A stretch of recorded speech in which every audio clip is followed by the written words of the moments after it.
بسم الله الرحمن الرحيم الحمد لله رب العالمين والصلاة والسلام على رسول الله وعلى آله وأصحابه أجمعين. السلام عليكم ورحمة الله وبركاته.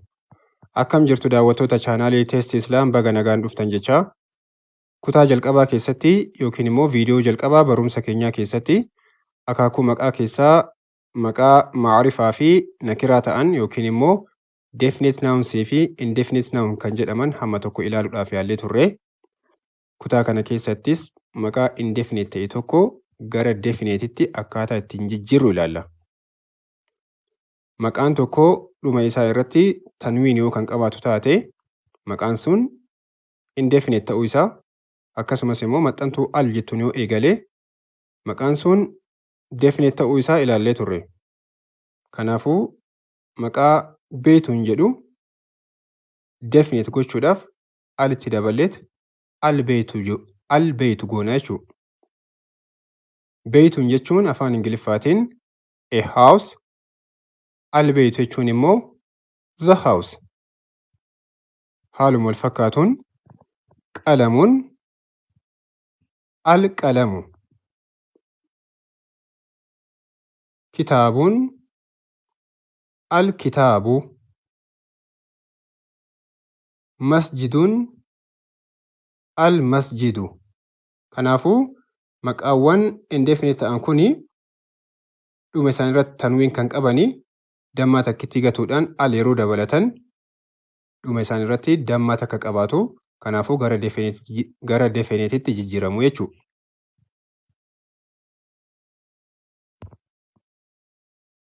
Erga hangana jennee mee jidduudhaan akaakuu himaa ilaalla. Al jumlatu, jumlaa jechuun hima jechuudha. Afaan Arabaa keessaa akaakuu himaa lamatu jira. Isaanis jumlaa ismiyyaa fi jumlaa fi'iliyyaa jedhamu. Jumlaa ismiyyaan nominal sentence yookiin immoo hima maqaa kan jennuuni. Jumlaa fi'iliyyaan immoo verbal sentence yookiin immoo hima xumuraati. Jumlaa ismiyyaa kan jedhamu hima jalqabni isaa maqaa ta'e yookiin immoo himni tokko maqaadha yoo ka eegalu taate jumlaa ismiyyaa yookiin immoo hima maqaa jedhama. Fakkeenyaaf albintu jamiilatun kan jedhu yoo fudhanne albintu kan jedhu maqaadha waan ta'eef kanaafuu himni kun jumlaa ismiyyaadha yookiin immoo hima maqaati. Jumlaa fi'iliyyaan immoo himni tokko jalqabni isaa xumurtuudha yoo ka eegalu taate yookiin immoo verbii yoo ta'e jechuu afaan Ingiliffaatiin jumlaa fi'iliyyaa jedhama. Kitaabni kun kan nuti irraa qaraanu jechuudha. Bakka sadiitti qoodameeti kan argamu. Kitaaba tokkoffaa, kitaaba lammaffaa fi kitaaba sadaffaa jedhameeti. Kitaaba tokkoffaa kana keessatti kan irratti xiyyeeffatu hima maqaa yookiin immoo jumlaa ismiyyaa irratti. Kanaafuu nutillee haaluma kitaaba keenyaatiin deemnaa jechuudha. Himni maqaadhas kutaa lama qabaa. Isaanis mubtadaa fi khabar jedhamu. Maqaan jalqabaa himni ittiin eegalu mubtadaa jedhama. Mubtadaa jechuun hima yookiin immoo subject jechuudha. Kutaan biraa irraa hafee himni keenya hiika guutuu akka qabaatu kan taasisu immoo khabar jedhama. Khabar jechuun gocha hima yookiin immoo predicate jechuudha. Fakkeenya reefuun ilaalle yoo fudhanne albintu jamiilatun hiikni isaa intalti ni bareeddi jechuudha. Albintu kan jedhu jalqaba maqaati yookiin immoo jalqaba himaati waan ta'eef mubtadaa jedhama. Jamiilatun immoo kan jedhu maqaa itti aanu hima keenya guutuu kan taasisu khabar jedhama. Kanaafuu maqaan jalqabaa himni ittiin eegalu mubtadaa jedhama. Kan hima keenya guutuu taasisu immoo yookiin immoo himni keenya hiika guutuu akka qabu kan taasisu immoo khabar jedhama jechuudha. Mubtadaan yeroo hedduu macrifaadha. Macrifaa jechuun definite jechuudha. Khabar immoo yeroo hedduu nakiraadha yookiin immoo indefinite jechuudha. Isaan lameenuu hima keessatti marfuu ta'aniiti kan argamanii. Marfuu jechuun dhuma isaanii irratti dammaa qabu jechuudha. Dammaa takkas ta'u lamas ta'u jechuudha. Kana jechuun marfuu kan ta'e yeroo hunda dammaadhaan xumura jechuu miti. Keeziin biraas jira kan marfuu taasisu gara fuulduraatti kan bal'inaan itti dhufnu ta'a. Akka fakkeenyatti kan kanaan dura ilaalle keessa Haadhaa masjidun kan jedhu yoo fudhannee ilaalle haadhaan baamaqaadha yookiin immoo demonstrative pronounsiidha. Akkuma viidiyoo jalqabaa kutaa tokkoffaa keessatti ilaalletti pronounce hundumtuu garii maqaa ismi jalatti argamu waan ta'eef kanaafuu haadhaan maqaadha jechuudha. Ismu ishaaraa lilqariib jedhama. Wanta dhiyoo ta'e tokko kan ittiin akeeknu. Haadhaa masjidun yoo jennellee waan beekamaa ta'e yookiin immoo specific ta'e tokko akeekaa jirra waan ta'eef kanaafuu as keessatti haadhaan maqaa definite ta'edha jechuudha. Akkasumas immoo maqaa jalqabaa himni ittiin eegalu waan ta'eef mubtadaa yookiin immoo saabjektiidha. Masjidun kan jedhu immoo dhuma isaa irratti tanwiin dun jedhuun xumura waan ta'eef nakiraadha yookiin immoo indefinitiidha. Akkasumas khabar jechuu gocha himaa.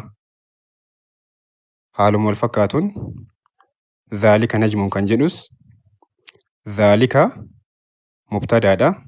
Najmuun immoo khabariidha. Garuu akkuma dubbannetti mubtadaan yeroo hedduu marfuu'idha jennee turre. Marfuu'a jechuun ulaagaa tokko keessaa dhumtisaa dammaadhaan xumuruudha. Garuu asitti haadhaas ta'ee dhaalika dhumni isaanii dammaa hin qabu. Garuu mubtadaadha. Akkasumas immoo marfuu'a. Kana jechuun dhuma irraa dammaa qabaachuun akka ulaagaa tokkoo ta'uu danda'a malee ulaagaan biraas jiru jechuudha. Kana gara fuulduraatti bal'inaan kan ilaallu ta'a inshaallah. Walumaa galatti baamaqaan hundumtuu maqaa bakka bu'u waan ta'eef hundi isaaniituu maarifaadha yookiin immoo definite nouns'iidha. Garuu daawwattoota koo wanta kana kaniin kaaseef hubannoodhaaf malee gara fuulduraatti irra deddeebiidhaan kan ilaallu waan ta'eef yoo isiniif hin galles hedduutti hin dhiphatinaa. Mee amma immoo gara kitaaba keenyaa bakka dhaabne irraa itti hafuufnu. Alqalamu maksuurun qalamni cabaadha. Alqalamu maksuurun qalamni cabaadha. As keessatti alqalamu kan jedhu maqaa definite ta'edha. Akkasumas mubtada jechuudha. Maksuurun immoo indefinite waan ta'eef khabar ta'a jechuudha. Albaabu maftuuxun balballi banaadha. Albaabu maftuuxun balballi banaadha. Albaabu kan jedhu mubtadaadha yookiin saabjekti jechuudha. Maftuuxun immoo khabar ta'a jechuudha.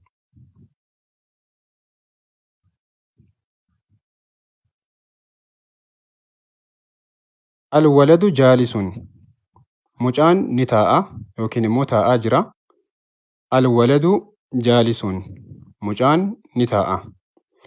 Alwaladu kan jedhu mubtadaadha. Jaalisun immoo khabar ta'a jechuudha.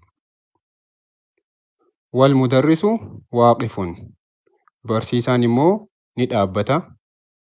Walmudarrisu waaqifun barsiisaan dhaabbataa jira jechuudha.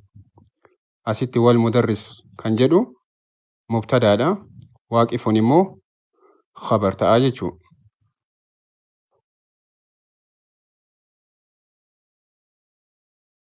Alkitaabu jadiidun kitaabni haaraadha.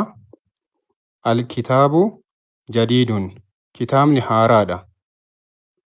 Asitti alkitaabu kan jedhu mubtadaadha. Jadiidun immoo khabar. Walqalamu qadiimun qalamni immoo moofadha. Walqalamu qadiimun qalamni moofaadha. Walqalamu kan jedhu mubtadaa yookiin saabjektiidha. Qadiimun immoo khabar ta'a jechuudha.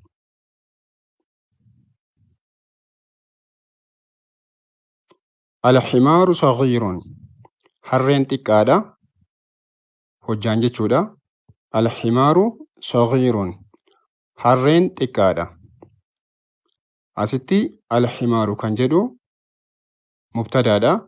Saghiirun immoo khabar jechuudha. Walxisaanu kabiirun fardi immoo guddaadha. Hojjaan jechuudha. Walxisaanu kabiirun fardi guddaadha. Walxisaanu kan jedhu mubtadaa yookiin saabjektiidha. Kabiiruun immoo khabar jechuu yookiin immoo gocha himaa.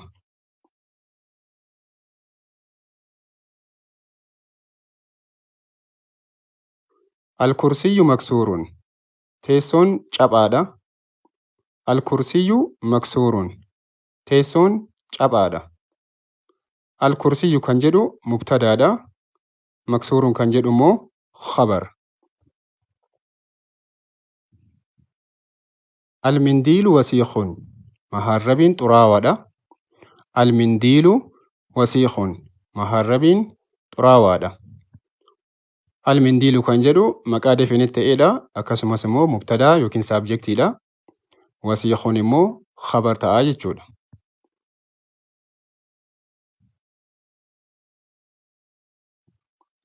Almaa'u baaridun bishaan qorraadha yookiin immoo qabbanaadha. Almaa'u baaridun bishaan qorraadha. Asitti almaa'u kan jedhu jalqaba himaa waan ta'eef mubtadaadha. Baaridun immoo khabar yookiin immoo afaan Ingiliffaan predicate jechuu.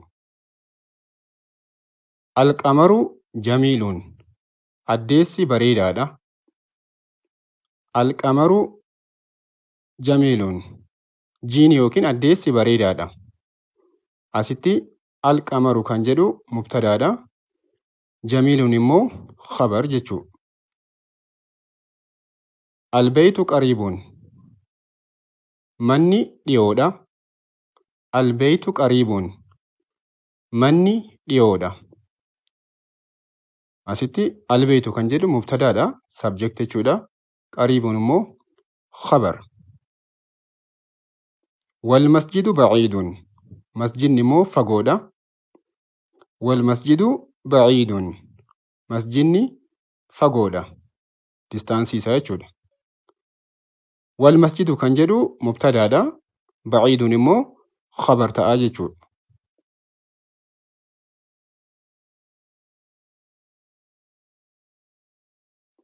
Alhajaru thaqiilun dhagaan ni ulfaata. Alhajaru thaqiilun dhagaan ni ulfaata. Asitti alhajaru kan jedhu mubtadaadha. Thaqiilun immoo khabar jechuudha. Wanta kanarra kan deddeebuuf akkuma hubannuudhaaf toluuf malee inshaallah gara fuulduraatti bal'inaan ilaalla. Wal waraqu khafiifun waraqaan xocheedha yookiin immoo haphiidha. Wal waraqu khafiifun waraqaan haphiidha. Asitti wal waraqu kan jedhu mubtadaadha. Subject. Khafiifun immoo khabar. Allabanu haarrun aannan hoo'aadha. Allabanu haarrun aannan hoo'aadha. Allabanu kan jedhu mubtadaadha. Haarrun kan jedhu immoo khabar jechuu. Alqamiisu nadhiifun shamiziin qulqulluudha. Alqamiisu nadhiifun shamiziin qulqulluudha. Asitti alqamiisu kan jedhu maqaadha. Maqaa definite ta'ee mubtadaa jechuudha. Nadhiifun kan jedhu immoo khabar jechuudha.